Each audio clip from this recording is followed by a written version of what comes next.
Halo sahabat porang seluruh Indonesia, kali ini petani milenial Nusantara akan membahas tentang rencana Menteri Pertanian mulai dari rencana pengembangan bibit porang dengan sistem kultur jaringan sampai dengan perluasan lahan, produksi porang di beberapa daerah hingga rencana pembagian bibit porang secara gratis.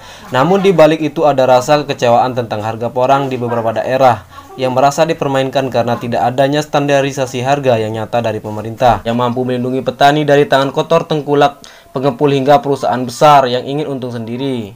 Dilansir dari gemasuriafm.com Jumat 27 Mei 2021, harga porang anjlok sampai 50%.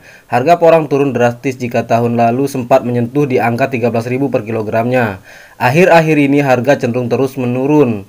Menurut salah satu petani porang di wilayah Sambi, Ngerayun, membenarkan kondisi tersebut sehingga sementara waktu pihaknya berniat untuk menunda menjual hasil panen karena harga jual porang saat ini berkisar antara 6.500 hingga 7.000. Artinya jika dibandingkan dengan tahun 2020 ada penurunan sekitar 50%. Kemudian dilansir dari tribuntimur.com, sejumlah petani porang di Kabupaten Sinja, Sulawesi Selatan mulai mengeluh dan merasa kecewa karena harga porang anjlok.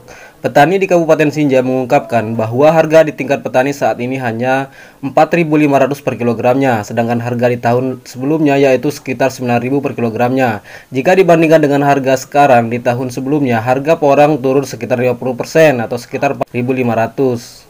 Jika dilihat dari kondisi dan permasalahan tentang komoditas porang pada saat ini, yang harga porang turun drastis sekitar 50% dengan alasan melimpahnya stok bahan baku sehingga dapat mengganggu aktivitas ekspor impor. Dalam hal ini pemerintah salah besar dalam mengambil kebijakan yang terlalu bernafsu ingin menjadikan porang sebagai komoditas mahkota di negeri ini. Pemerintah saat ini mulai memperluas lahan porang di beberapa daerah, pengembangan bibit dengan sistem kultur jaringan, hingga pembagian bibit porang secara gratis ke petani, dengan alasan bahwa di negeri ini jumlah produksi porang masih rendah karena kurangnya ketersediaan bibit hingga keterbatasan lahan. Jadi menurut pandangan saya bahwa pemerintah kurang tepat dalam mengambil kebijakan tersebut. Seharusnya pemerintah membuat peraturan dan kebijakan tentang stabilisasi harga porang, bukan memperluas lahan, pengembangan bibit dengan sistem kultur jaringan, hingga pembagian bibit secara gratis ke petani. Tetapi coba dibayangkan apabila perluasan lahan terjadi, pengembangan bibit dengan sistem kultur jaringan, dan pembagian bibit porang dengan gratis ke petani. Bukankah harga porang turun drastis tanpa terkendali?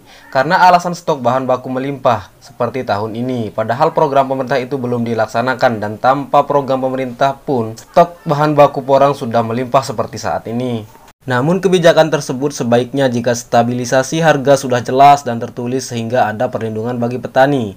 Baru pemerintah bergerak lebih jauh ke perluasan lahan, pengembangan bibit hingga pembagian bibit secara gratis, hingga program pemerintah tepat sasaran, bukan malah membunuh ekonomi masyarakat karena rusaknya harga porang tanpa perlindungan yang jelas dari pemerintah. Mungkin teman-teman memiliki pendapat yang lain mengenai hal tersebut, silahkan sampaikan di kolom komentar di bawah ini. Untuk video selanjutnya kita akan membahas apakah benar melimpahnya stok bahan baku porang dapat mengganggu harga tanaman porang. Dan jangan lupa subscribe kemudian ikuti terus untuk mengetahui perkembangan porang terbaru dari kami. Terima kasih, sampai jumpa di video selanjutnya.